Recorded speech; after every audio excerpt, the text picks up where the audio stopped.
Quel est l'objet du vote? Ce n'est pas de savoir si Swissquote pourra s'agrandir ou pas. Swissquote pourra de toute façon s'agrandir. La question, et c'est le seul objet qui a été traité dans ce PA, accepté par le Conseil communal, c'est de savoir est-ce que Swissquote devra obligatoirement construire en horizontalité ou au contraire en verticalité. C'est le seul sujet du vote. C'est essentiellement la commission du plan de zone qui était en charge d'étudier ce dossier. Quand le dossier a été présenté, on a fait l'enfant la part des choses entre ce qui est constructible de toute façon, c'est-à-dire un bâtiment bas qui fait 115 mètres par 100 mètres, qui fait un mur, qui justement peut projeter du bruit sur les bâtiments d'en face, à défaut de l'ombre, il y a au moins le bruit. Avec les temps, les bancs, il y a un parc qui est accessible au public, ce qui ne pourrait pas être le cas si on ne construit pas en hauteur. Est-ce que vous pourriez m'expliquer en quoi cette future tour Swissquote est durable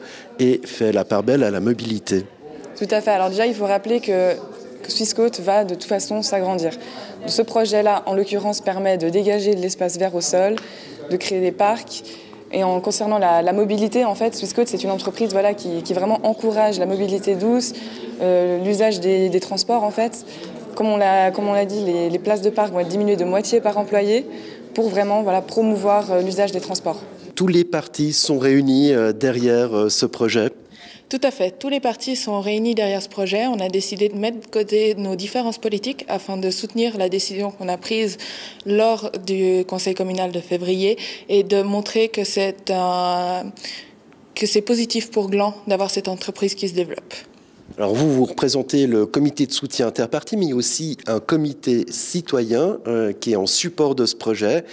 Pourquoi 2 comités de soutien au projet Swissquote?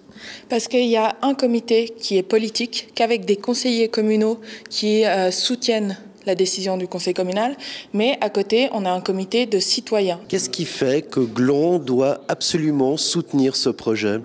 Parce qu'il est novateur à plusieurs points. D'abord, c'est une entreprise qui est née à Gland, qui est une entreprise glandoise et qui est prospère. Donc franchement, que veut-on de mieux?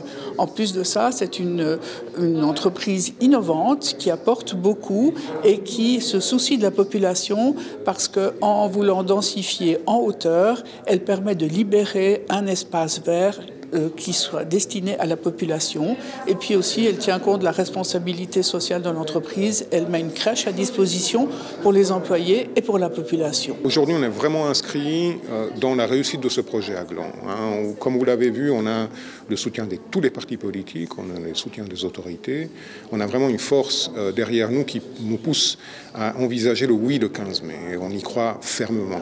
Maintenant, évidemment, on est aussi obligé de considérer le non dans les urnes.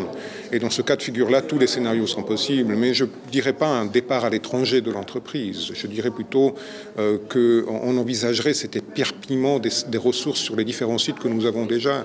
C'est une des solutions, ce n'est pas la solution. Et ça fait partie des scénarios que l'on doit malheureusement envisager si toutefois la population décide un non.